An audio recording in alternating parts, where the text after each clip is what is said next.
요한일서는 사도 요한이 요한복음을 먼저 기록하고 마지막에 밤모섬에서 요한계시록을 기록한 그 사이에 기록된 서신입니다.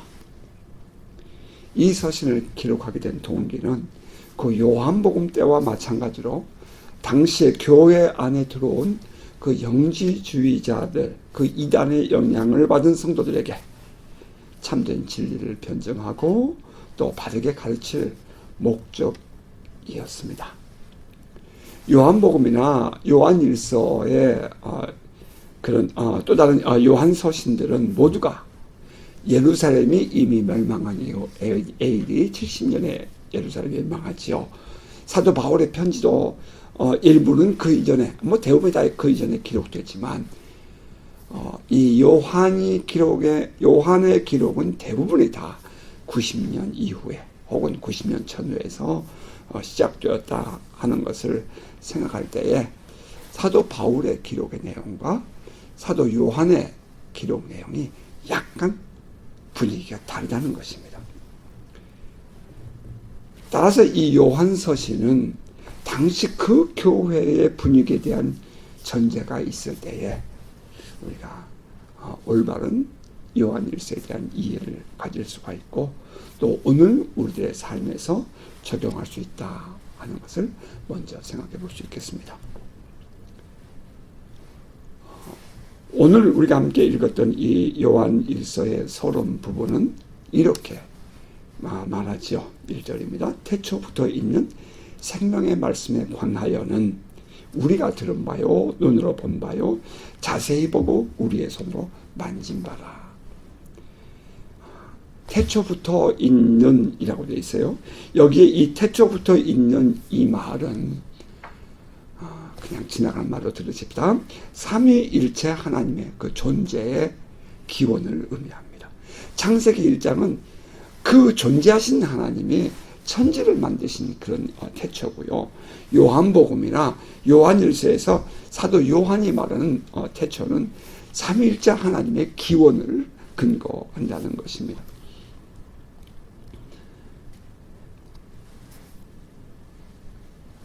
그래서 창세기에 기록되어진 1장 26절 그 이하에 하나님께서 우리의 형상을 따라 우리의 모양대로 우리가 사람을 만들자 이렇게 이 우리라는 단어를 하나님이 쓰시거든요.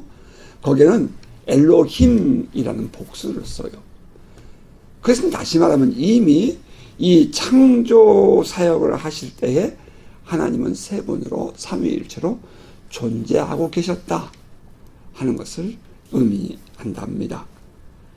따라서 창세기의 태초에 하나님이 천지를 창조하시며 할 때 그때 이 태초는 그것은 이미 존재하신 하나님 그 엘로힘 그분에 의한 이 세상의 태초를 의미한다는 거죠. 자, 그에 반하여 요한일서 1장 1절에 태초부터 있는 생명의 말씀에 관하여는 이 말은 바로 삼위일체 하나님에 대한 그 태초라는 것을 우리가 알 수가 있어요. 자, 그리고 그 생명의 말씀이라고 되어 있는 것이 바로 당시 교회를 이해하지 않으면 이제 잘 이해가 안 되는 그런 단어라는 얘기예요. 그 말씀이라는 그 단어가 우리가 요한복음 1장을 강의할 때 얘기했죠. 로고스를 말하는 거예요. 로고스는 뭐죠? 당시의 영지주의자들은 그 로고스가 신이거든요. 우리가 말하는 이런 워드, 소문자, 워드 그게 아니라 저 멀리 계시는 초월자, 신, 그 로고스, 그분을 지칭한다 이 말입니다. 그분이라고 내가 표현했어요. 인격, 신격, person이라는 의미가 있다는 거지요. 그 태초부터 있는 생명의 말씀에 관하여는 이라고 할 때에 그 로고스라는 것이 의미를 갖는다고 할 때 그 말씀이라는 것은 첫 레터가 캐피털 레터를 쓴다는 거예요. 대문자 워드. 그것은 고유명사죠. 그분을 의미하는 것입니다. 로고스. 그런데 그 로고스가 인간의 몸을 입고 이 세상에 오셨다. 그 하늘에 있는 신이 인간의 몸을 입고 이 땅에 오셨다. 이것이 성육신이잖아요. 그런데 영주주의자는 뭐라고 얘기해요? 하늘에 있는 신이 어떻게 인간의 몸을 입을 수 있느냐? 신은 거룩한 존재이고 인간은 이 세상의 것들은 다 더러운 것인데 어떻게 신이 더러운 인간의 몸을 입을 수 있느냐? 이건 말도 안 된다. 그러므로 우리 이 예수 믿는 사람들이 그 신의 경지에 들어가기 위해서는 우리 육신을 쳐서 금식하고 금욕주의적인 생활을 해야 된다라고 주장을 했다는 거예요. 이제 그 영재주의자는 궁색하기도 이런 말도 하죠. 예수는 그냥 인간이야. 그런데 세례 요한에게 요단강에서 세례를 받을 때에 신이 내려와서 그 예수에게 입혀진 거야. 그랬다가 예수가 죽고 다시 신이 부활해서 하늘로 올라간 거야. 이렇게 주장한다는 거예요. 그런데 이제 그런 말들이 교회 안에 성도들에게 힘을 가져간다는 거죠. 그러니까 교인들이 넘어지는 거예요. 이제 그러니까 그들을 향해서 지금 사도 바울이 사도 요한이 주는 편지죠. 나는 그분을 만져보았고 대화도 해서 들었고 내가 또 자세히 그분을 살펴서 보았어. 내가 바로 그 예수 그리스도를 만난 거야. 내가 만났어. 내가 증인이야. 지금 그렇게 1장 1절은 시작한다는 겁니다. 이 영지주의자들의 그릇된 그 이원론적인 그런 설명과 해석이 주장되는 데에 반해서 우리 참된 기독교 신앙은 뭐예요? 그 하나님이 인간의 몸을 입고 이 땅에 오셨다는 것 아닙니까? 처녀의 몸을 입고 이 땅에 태어나신 거예요. 따라서 예수는 하나님의 아들임과 동시에 사람의 아들이 되신 것입니다. 당시 교회 안에 들어온 이러한 이단자들에 대한 경계를 높이기 위해서 기록된 서신이었던 이 요한일서는 그렇게 시작하죠. 태초부터 있는 생명의 말씀에 관하여라. 그러니까 이제 어떤 사람들이 이 성경책은 뭐 하나님의 말씀은 아니요. 그런 뜻이 아니에요. 그런 뜻이 아니에요. 이 말씀이 육신을 입고 예수가 되었다. 그런 뜻 아닙니다. 그런 엉터리 같은 오해 없기를 바라요. 말씀은 곧 로고스, 곧 신을 의미하는데요. 하나님의 아들, 성경에 예언되어진 그 인자, the Son of Man인 것입니다. 생명의 말씀이라 하면 로고스 그분이 곧 생명이라는 뜻이죠. 생명의 말씀. 그런데 그 로고스가 곧 생명이라는 거죠. 예수께서 이렇게 말씀하셨잖아요. 내가 곧 길이요 진리요 생명이니. 내가 곧 생명이다. 이렇게 예수께서 말씀하셨어요. 예수는 생명의 주인이심과 동시에 또한 그분 자체가 생명이었던 거죠. 영지주의자들이 말하는 그 로고스를 우리는 직접 체험하였다고 말합니다. 우리가 들은 바요, 그 사도 말이죠. 우리가 들은 바요, 눈으로 본 바요, 자세히 보고 우리의 손으로 만진 바라. 지금 너희가 믿고 있는 그 예수를 우리는 직접 눈으로 보고 대화를 하고 그분의 가르침을 직접 받았으며 우리가 직접 신체적인 접촉을 했다 이런 말이죠. 그러니까 가만히 보면은 아니 직접 경험했다는 사람보다 그 경험하지 않았다는 사람들의 말들이 더 권세를 가져. 우리가 신앙생활 하면서 그런 것을 많이 경험했잖아요. 초월적인 존재, 또 이 하나님의 침노하심, 인베이저 on earth, 지구의 이 땅의 침노하심, 하나님께서 역사하시고 하나님께서 주관하신 많은 그런 이 샬롬, 그러한 것들을, 그러한 능력과 그 권세와 은혜들을 우리는 실제로 몸으로 체험하고 삶 속에 경험을 했단 말이에요. 그런데 그것을 경험하지 못한 사람들이 오히려 그것이 옳으니 그러니 그런 말들이 많다는 거죠. 따라서 사도는 지금 그런 얘기를 하고 있는 거예요. 지금 너희가 믿고 있는 그 예수를 너희는 믿는다라고 말하지 우리는 야다 경험해서 알아 그런 말이에요. 너희가 지금 믿고 있는 그 예수를 우리는 직접 눈으로 보고 대화도 하고 그분의 가르침을 직접 받았으며 우리가 직접 신체적인 접촉을 하며 함께 지냈다. 그런 말입니다. 이보다 더 정확한 변론이 어디 있겠습니까? 참된 증인이 되려면 증인은 반드시 그 현장에서 직접 보고 들어야 하는 것 아닙니까? 누가 그렇게 말하더라, 이것은 증거의 능력이 없습니다. 직접 자기가 보고 들어야 효력이 있습니다. 사도 요한은 그래서 그렇게 말한 거예요. 우리가 들은 바요, 눈으로 본 바요, 자세히 보고 우리의 손으로 만진 바다. 그리고 사도는 또 이렇게 말하죠. 이 생명이 나타내신 바 된지라. 이 영원한 생명을 우리가 보았고 증언하여 너희에게 전하노니 이는 아버지와 함께 계시다가 우리에게 나타내신 바 된 이시니라. 예수 그리스도에 대해서 좀 더 자세히 설명을 하는 거예요. 이 생명이 나타내신 바 되었다. 이 말은 하늘 보좌에 계신 분이 우리의 눈에 볼 수 있도록, 우리 모든 범상한 모든 평범한 사람들이 다 볼 수 있도록 그런 존재로 나타나셨다. 그런 말입니다. 당시 영지주의자들은 하늘에 계신 분이 이 땅에 눈에 볼 수 있도록 나타난다는 사실을 거부했거든요. 그러니까 이제 이런 영지주의자들, 이단자들의 주장을 이해하지 못하면 지금 이 말은 그냥 엉뚱한 소리가 되는 거예요. 그냥 단순히 예수가 하늘 보좌에 앉으셨는데 이 땅에 오셔서 나타나셨어. 근데 그렇게만 이해된다는 거죠. 아니요, 그게 아니라 당시의 교회 안에 그릇된 가르침이 팽배했다는 겁니다.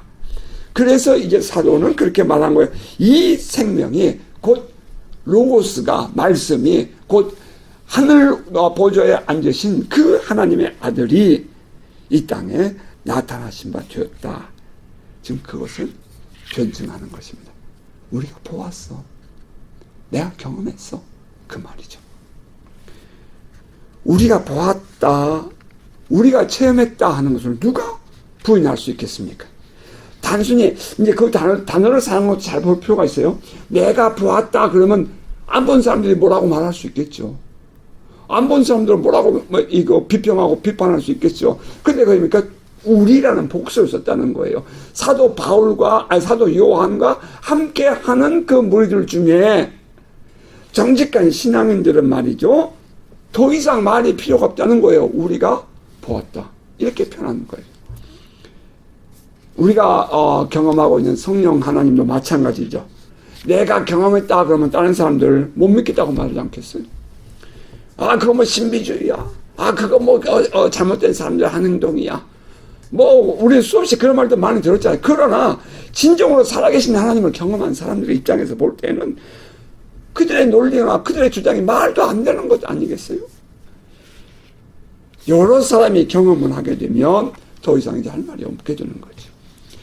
자, 3절은 계속 이렇게 말합니다. 우리가 보고 들은 바를 너희에게 전함은 너희로 우리와 사귐이 있게 하려 함이니 우리의 사귐은 아버지와 그의 아들 예수 그리스도와 더불어 누림이라. 사도는 이 서신을 기록한 목적, 그 이유에 대해서 이렇게 설명합니다. 우리가 보고 들은 바를 너희에게 전하는 이유는 우리와 사귐이 있게 하려 합니다. 사귐은 같은 생각을 가진 사람이 만날 때 가능하죠. 사람이 같이 어울린다면 뭔가 그 사람들 속에 같은 뭐가 있으니까 만나지는 거예요. 어떤 한 요소라도 마지막 한 요소라도 뭔가가 서로가 맞으니까 만남이 이루어지는 거죠. 지금 여기서 말하는 이 사귐은 한 교회 안에 성도됨, 한 교회 안에 성도됨, 한 그리스도의 몸됨, 그것을 의미하는 겁니다. 같은 교회라는 울타리 안에 있어도 서로 마음이 맞지 않으면 하나 되기가 쉽지 않습니다. 더군다나 신앙이 같은 신앙 고백을 하지 않는데 어떻게 하나가 되고 어떻게 서로 사귐이 이루어질 수 있겠습니까? 너희로 우리와 사귐이 있게 하려 함이라. 사도는 그렇게 표현했어요. 너희로 우리와 사귐이 있게 하려 함이라. 너희는 교회 안의 성도이고 우리는 사도 요한을 비롯한 올바른 신앙을 가진 신앙인 혹은 교회 지도자를 의미하죠. 다시 말하면 이 요한 일서를 받아보는 교회 말이에요. 그 안에 있는 성도들, 그들을 향해서 사도는 지금 이 구별되어진 울타리 밖에서 말이에요. 너희는 그렇게 말하고 우리는 이렇게 표현했다는 거예요. 여기에도 의미가 있지 않겠어요? 같은 신앙과 마음을 공유하지 못할 때에 약이 되는 그 교회 안의 문제점들을 우리는 지난날 수없이 많이 경험해 보았습니다. 그것은 우리만의 문제가 아니라 초대교회 안에도 그런 사람들이 있었다는 거예요. 너희와 우리라는 단어가 갖는 불편함, 이것이 해소되고 교회 안에서 모두가 하나됨을 이루는 한몸됨이 그리스도 안에서 이루어져야 합니다. 같은 울타리 안에 있으면서도, 같은 이 한 공동체 안에 있으면서도 전혀 다른 신앙, 전혀 다른 생각을 하고 있다면 참 이거 불편한 일이에요. 그러나 그 안에서 이 울타리 사이를 가로막고 있는 그 문제가 해소되고 모두가 한 신앙으로, 한 마음으로, 한 뜻으로 하나가 되어질 때에 이제 비로소 사귐이라는 단어가 인정되는 것입니다. 사도는 너희가 우리와 함께 사귐을 얻게 하기 위하여 내가 보고 듣고 경험한 예수 그리스도를 너에게 전한다, 이렇게 말했습니다. 그리고 사도는 우리 안에 있는 사귐에 대해 설명하죠. 그 우리 안에 있는 사귐은 어떤 것인가? 우리의 사귐은 아버지와 그의 아들 예수 그리스도와 더불어 누립니다. 하나님 아버지와 그의 아들 예수 그리스도, 이분들은 우리의 신앙의 대상일 뿐 아니라 우리의 삶의 현장 속에서 경험되는 하나님이고 예수 그리스도이십니다. 여러분, 매우 중요한 이야기예요. 하나님 혹은 예수는 우리의 신앙의 대상일 뿐만 아니라 오늘 우리와 함께 더불어 살아가며 함께 우리가 경험할 수 있는 분이라는 거예요. 이것이 이제 영주주의자들 주장과 대치가 되고, 또 그릇된 종교인들, 종교적인 신앙을 가진 사람들과의 이 대척점인 것입니다. 하나님은 멀리 계시는 그런 하나님이 아니라 우리가 아주 인간들이 애쓰고 노력해서 그분에게도 가려고 하지만 가지 못하는 그런 하나님이 아니라 하나님께서 직접 인간의 몸을 입고 이 땅에 오셔서 우리와 함께 계시며, 오늘 이 시대는 그 하나님의 영 성령께서 우리와 함께 계시며 우리와 동행하시고 우리와 함께 살고 계신다는 것입니다.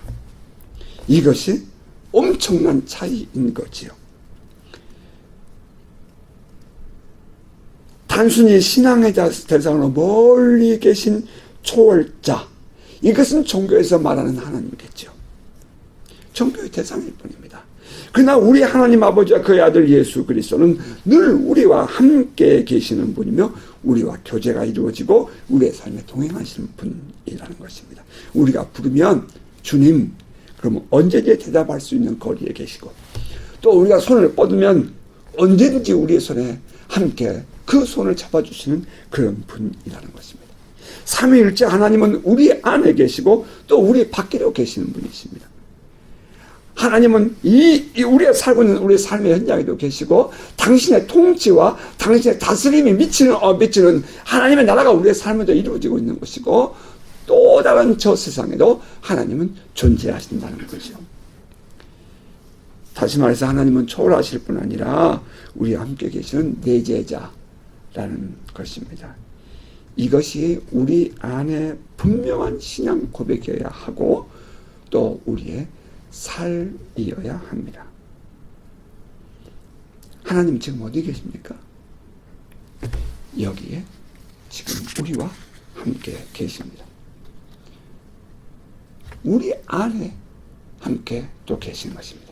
이때 우리 안에라는 말은 단수적인 의미도 있을 뿐 아니라 복수, 멀티플 복수, 많은 사람들 안에, 공동체 안에 라는 뜻도 있겠죠. 따라서 사도 바울이 말하는 너희 몸이 성전이다 할 때 그 몸은 우리의 개인적인 이 몸도 포함될 수 있겠지만 한 공동체, 우리 안에 거하신 우리 이 교회라는 이 공동체도 그 안에 포함될 수 있겠습니다. 따라서 하나님은 좀 더 정확하게 표현하면 하나님의 영으로 우리와 함께 하시는 것입니다. 우리는 그분을 하나님의 영 혹은 그리스도의 영이라고 말합니다. 그분이 바로 성령 하나님이신 거죠. 그 성령 하나님이 우리와 늘 동행하시며 우리 안에 머무르십니다. 하나님은 초월하신 존재일 뿐 아니라 또 내재하시는 존재이십니다. 우리의 신앙이 다른 종교들과 다른 점은 바로 여기에 있습니다. 따라서 우리가 기도하면 하나님은 우리의 기도를 들으시고 응답하십니다. 우리가 하나님께 무엇인가를 드리면 하나님은 그것을 받으시고 우리를 축복하시며 응답하십니다. 하나님은 우리의 모든 삶에 친히 동행하시고 또 개입하시며 당신의 뜻을 이루십니다. 사람들 편에서는 우연히 된 것 같지만 그 어느 것 하나도 하나님이 허락하지 않으시면 되는 것이 없습니다. 모두가 하나님의 섭리 안에 있는 것이랍니다. 자, 이때 그 하나님의 손은 당신의 백성들을 위하여 그리고 또 그 백성들을 향하여 움직인다 하는 사실입니다. 사람들이 거부하여도 이것은 진리입니다. 심지어 사도 바울은 그 선교 사역을 할 때에 자기의 몸에 병이 걸렸어요. 그것조차도 사도는 성령의 역사로 보았다는 것입니다. 사단의 가시가 내 몸에 있다. 그래서 이건 사단의 역사다. 그렇게 주장을 하지만 그러나 사도는 그렇게 말했어요. 예, 그것도 사단의 가시라고. 하지만 이 사도행전을 읽어보면 16장 읽어보면 그 소아시아 지방으로 에베소 지방으로 가고 싶었지만 못 가고 갈라디아로 가야 했던 그 일을 몸이 아파서 그 길을 더 이상 가지 못하고 갈라디아로 가야 했던 그 걸음을 사도는 뭐라고 표현했냐면은 사도행전을 기록한 누가는 예수의 영이 허락지 않았다라고 기록하고 있다는 거예요. 예수의 영이 허락하지 않았다. 성령이 사도 바울이 에베소로 가는 길을 허락하지 않았다. 그런데 그것이 뭐였다고요? 몸의 질병이라는 거예요. 사도 바울의 표현을 빌리면 사단의 가시라는 거예요. 그런데 그것조차도 하나님이 허락하시고 성령께서 그 걸음을 막았기 때문에 그 일이 이루어진 것이라고 받아들였다는 거죠. 그 길을 쭉 올라가서 이제 저 무시아에 이르렀을 때 사도는 오른쪽으로 가고 싶어 합니다. 본도와 비두니아로 그 지역으로 가고 싶은 거죠. 동쪽으로. 그런데 예수의 영이 성령이 허락하지 않았다라고 또 기록을 해요. 그런데 거기 보면 사도 바울이 애썼다는 단어가 나와요. 아주 애를 씁니다. 그러니까 사도 바울이 애썼다라고 표현할 때에 그의 수고가 얼만큼 있었을지 우리는 뭐 가히 상상이 안 되죠. 그러나 사도 바울이 애썼다라고 표현했다면 이건 굉장한 거죠. 그렇게 이 동쪽으로 가려고 애를 썼어요. 근데 성령이 허락하지 않아요. 그래서 그 내용은 기록이 없으니까 우리가 알 수가 없지만 그래서 그가 어쩔 수 없이 왼쪽으로 내려가서 드로아로 간다는 말이에요. 그 모든 것들에 대해서 사도는 성령이 하셨다라고 얘기한다는 거죠.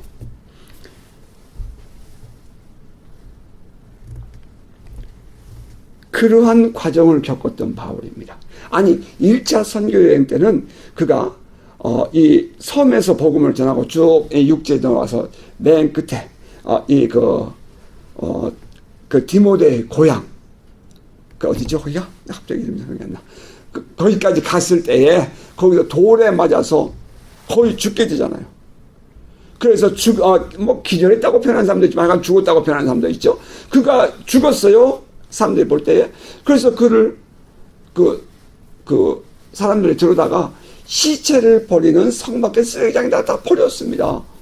그런데 바울이 깨어나는 거예요. 깨어나가지고 털털 털고 다시 또 성으로 들어가는 거죠. 바울의 그 모든 그 과정을 우리가 잘 돌아보면은 엄청난 고난도 겪고 그런 아픔도 겪었어요. 그 바울이 이제 2차, 3차 전도 여행 때에 저 고린도의 지방에 가서 편지를 써요. 그리고 그게 쓴 편지가 로마에 보내는 편지 아니었어요. 그 로마서에 뭐라고 그랬어요? 하나님은 하나님을 사랑하는 자, 우리가 알거니와 하나님을 사랑하는 자 곧 그 뜻대로 부르심을 입은 자들에게는 모든 것이 합력하여 선을 이루느니라, 이렇게 고백을 하고 있다는 거죠. 자기가 돌에 맞아 죽을 뻔했던 그 고난도 하나님의 합력에서 선을 이뤘다라고 말했고요. 또 자기가 막 병들어 가지고 가던 길도 제대로 가지 못했던 그 어려운 과정도 하나님은 합력에서 선을 이뤘다라고 말했고요. 그래서 무시아까지 가서 무시아에서 동쪽으로 가고 싶었지만 그 길이 막혀서 왼쪽으로 갔던데, 갔을 때 거기서 이제 이 마그네인의 환상을 보지요. 근데 어쨌든 간에 그 모든 과정들조차도 다 포함해서 하나님의 섭리였다, 하나님께서 합력하여 선을 이룬 것이다 라고 표현하고 있다는 거예요. 사도의 질병도 합력하여 선을 이루었고요, 그의 실패도 합력하여 선을 이루었고요, 그가 그 죽음의 고통을 겪었던 것도 하나님은 합력하여 선을 이루는 자료로 사용했다는 거예요. 이게 놀라운 고백이죠. 돌에 맞아 죽을 뻔했던 어려운 상황도 합력하여 선을 이루시는 하나님을 그는 보았던 것입니다.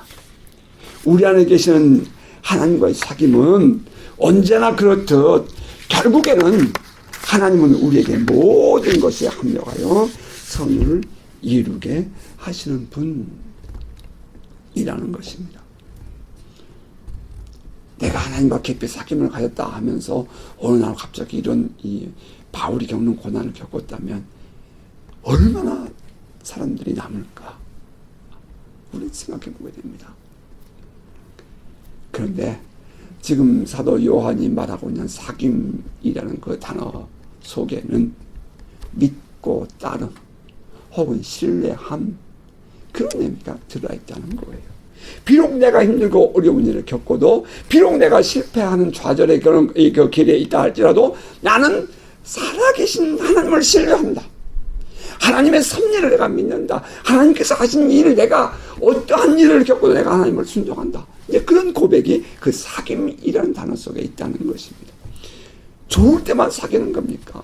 진정한 사귐 속에는 그 모든 것들이 그 안에 포함되어 있는 거죠. 서로를 인정하고 받아들이는 것입니다. 따라서 그 안에서는 사랑뿐 아니라 용서와 용납도 가능해지는 것이죠. 사귐이라는 이 말 속에는 그 인격적인 관계가 전제되어 있는 것입니다.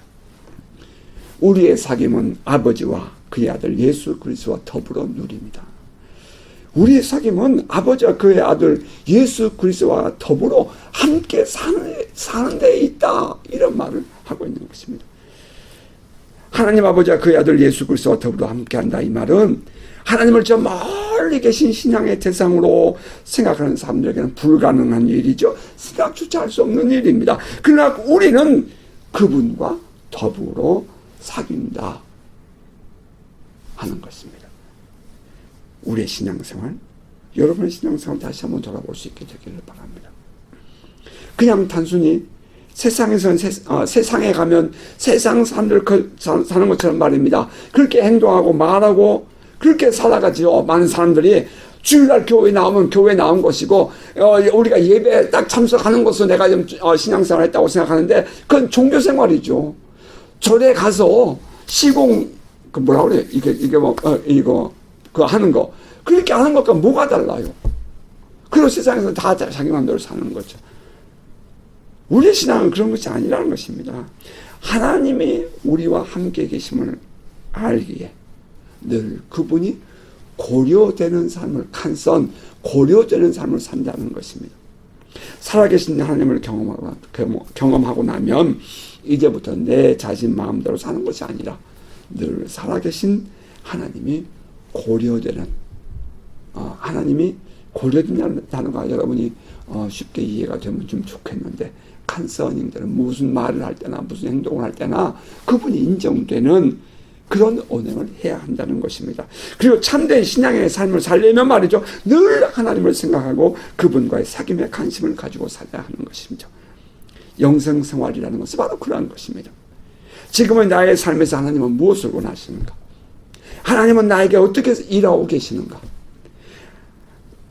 나에게 지금 하나님 무엇을 말씀하기를 원하시는가 하는 것을 묵상하며 사는 것입니다.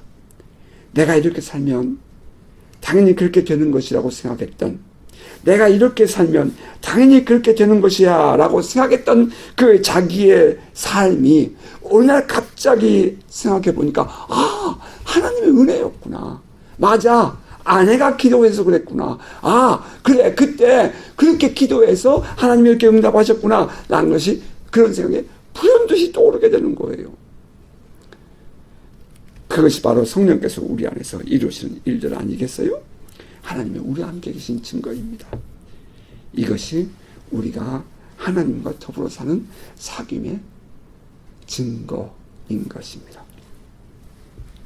이 사귐은 단순히 머리로만 누리는 것이 아니에요. 우리의 전 인격적인 삶에서 누리고 경험되는 것이랍니다. 자, 이것은 그렇게 사는 사람만이 고백할 수 있는, 맛을 봐야 맛을 알지, 그런 신앙인의 고백인 것입니다. 단맛을 모르면 어떻게 단맛을 알아요? 참 오래된 얘기예요. 벌써 한 35년 전 얘기. 주일학교 아이에게 교사가 부자 아브라함과 거지 나사로에 대한 성경 공부를 했습니다. 그런데 한 아이가 선생님께 물었어요. 선생님, 가난이 뭐예요?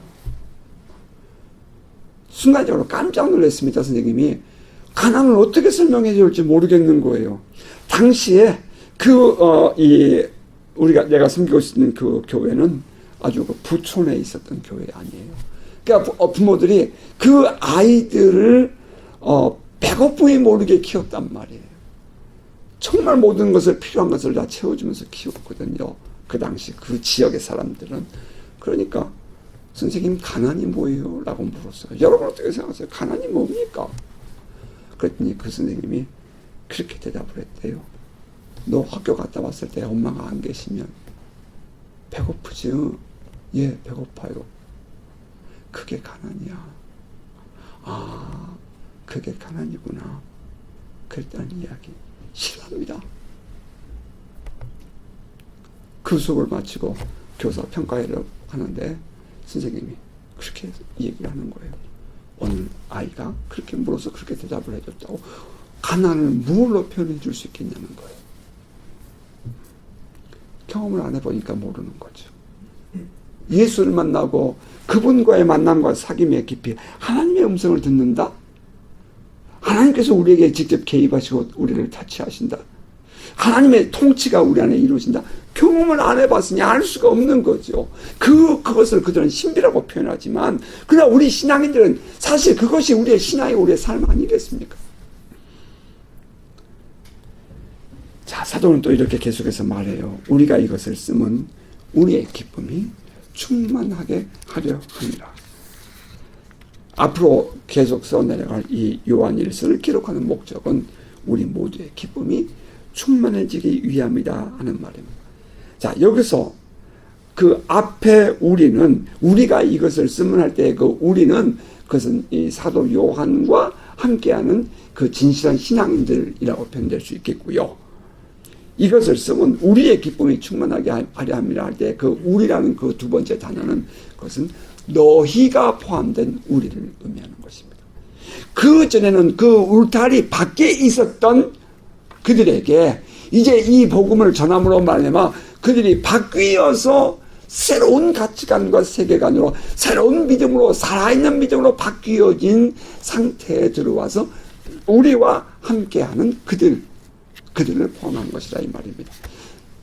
이제 우리 원어 이렇게 몇 권을 이렇게 살펴보니까 그 어떤 사본에는 거기가 우리라고 표현하지 않고 너희의 기쁨이 충만하게 하기 위해서라고 너희라고 포함된 사본도 있다고 되어 있었습니다.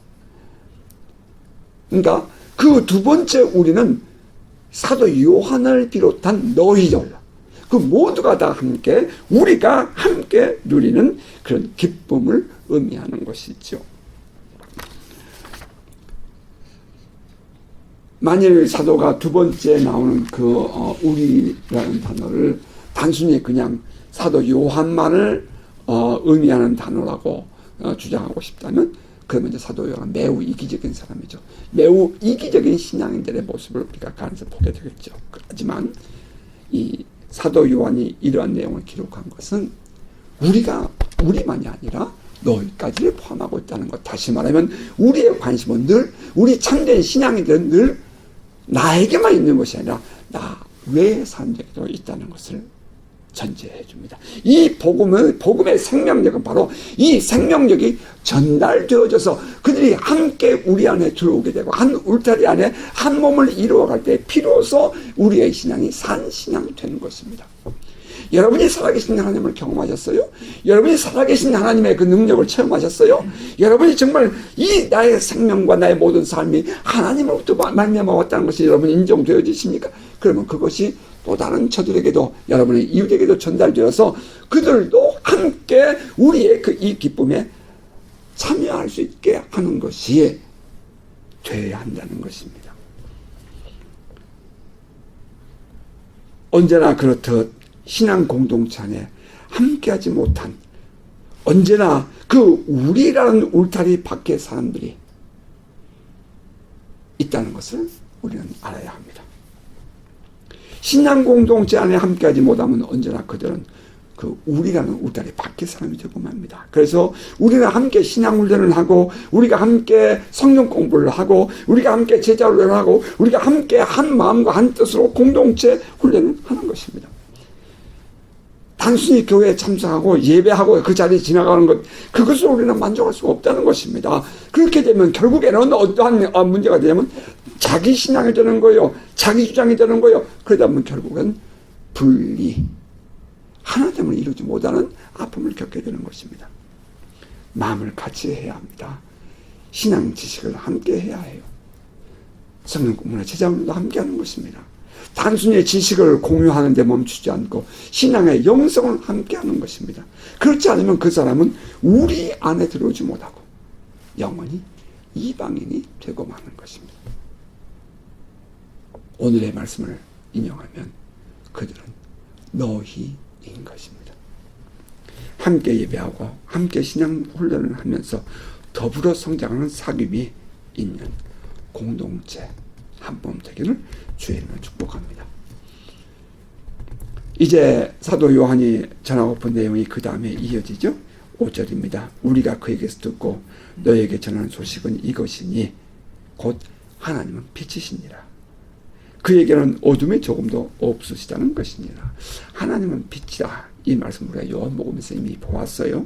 예수께서 나는 세상에 온 빛이다 라고 말씀하신 것은 그 수전절 명절 마지막 날 여인들이 이 갖는 등불 축제와 관계가 되어서 예수께서 설명했다라고 여러분에게 강연하면서 설명을 드렸어요. 여러분 뭐 잊어버리실 수 있겠지만 예수님은 늘 그렇듯이 그렇게 그 사회적인 상황과 혹은 그 상황에 맞게 어떤 표적을 보여주시고 이어서 그렇게 주님은 당신의 그 성품 혹은 그 본질을 드러내셨죠. 그 수전절 마지막 날 그 등불 축제를 맞이하면서 예수님은 이렇게 표현해요. 내가 곧 빛이다. 그것을 확인시켜주는 사건이 뭐예요? 눈먼 소경을 보게 하시는 것이었죠. 빛이신 그리스도께서 눈먼 소경, 빛을 보지 못하는 자에게 빛을 주신 것입니다. 오병이어로 그 5,000명이 넘는 사람을 먹인 이후에 뭐라고 하셨어요? 내가 곧 생명의 떡이다. 이렇게 얘기하죠. 우물가에서 사마리아 여인을 만났을 때 또 뭐라고 얘기하셔요? 내가 곧 생명의 물이다. 생수다. 이렇게 표현을 해요. 빛 되신 그리스도. 그분은 어둠에 붙잡혀 있는 세상에 빛을 가져오신 분이시죠. 사도 요한의 기록 중에 독특하게 표현되는 단어 중에 하나가 바로 이 빛이라는 단어입니다. 예수는 하나님은 나는 빛이다. 나는 사랑이다. 그 사도 요한의 표현입니다. 사도 요한은 독특하게 그 표현을 많이 썼는데 요한복음에도 기록되어 있지만 지금 이 요한일서에도 기록되어 있음을 보게 되지요. 빛과 어둠 이것이 대치되어 있는 곳이 세상입니다. 오늘날 우리가 살고 있는 이 세상도 마찬가지죠. 이 어둠이 왕노릇하고 있는 곳에 빛이신 예수가 들어오셨습니다. 여러분 빛이 오면 어둠은 물러가는 것 아니겠어요? 빛과 어둠은 공존할 수가 없는 것입니다. 우리가 예수 그리스도를 영접하였으면 우리 안에 늘 그 빛이 활활 타오르고 밝아져야 되겠죠.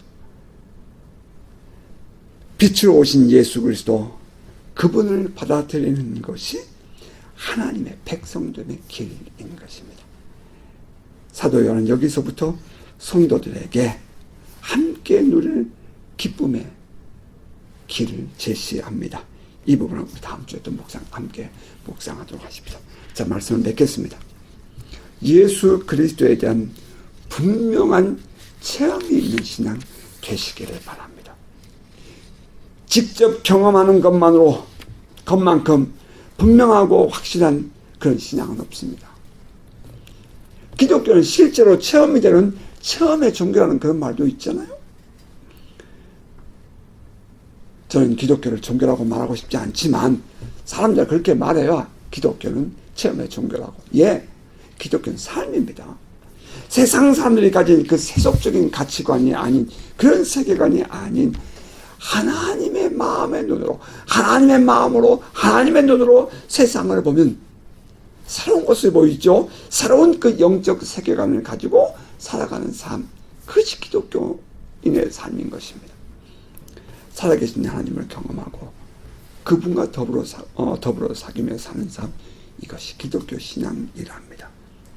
그 안에서 누리는 은혜, 그것이 우리에게는 기쁨이 되고, 그것이 함께 올 때 사귐이 되고, 그렇게 할 때 우리는 그 하나님 안에서 하나님의 섭리를 깨닫고 모든 것이 합력하여 선을 이루시는 하나님을 만나게 되는 것입니다. 자, 우리는 앞으로 요한일서를 묵상하면서 신앙인으로서, 예수를 믿는 그리스도인으로서 어떻게 살아야 할 것인가 하는 것을 함께 들으며 배워갈 것입니다. 신앙은 단순히 지식이 아니라 그 바른 지식에 따른 삶이 있어야 합니다. 오늘 우리는 이 서론 부분에서 사도 요한이 우리에게 전하고픈 내용, 사귐에 대해서 다시 한번 돌아보았습니다. 사귐. 그 사귐이 있기를 바랍니다. 하나님과의 사귐, 또 성도들과의 사귐, 가족들과의 사귐, 그 사귐이 더 깊어져가는 저와 여러분 되기를 바랍니다. 바라기는 이번 한 주간도 주님과의 사귐, 또 성도 서로 간의 사귐에 더 깊은 묵상과 은혜가 있어서 그런 많은 기쁨을 누리는 복된 성도들 되시기를 주의 이름으로 축복합니다.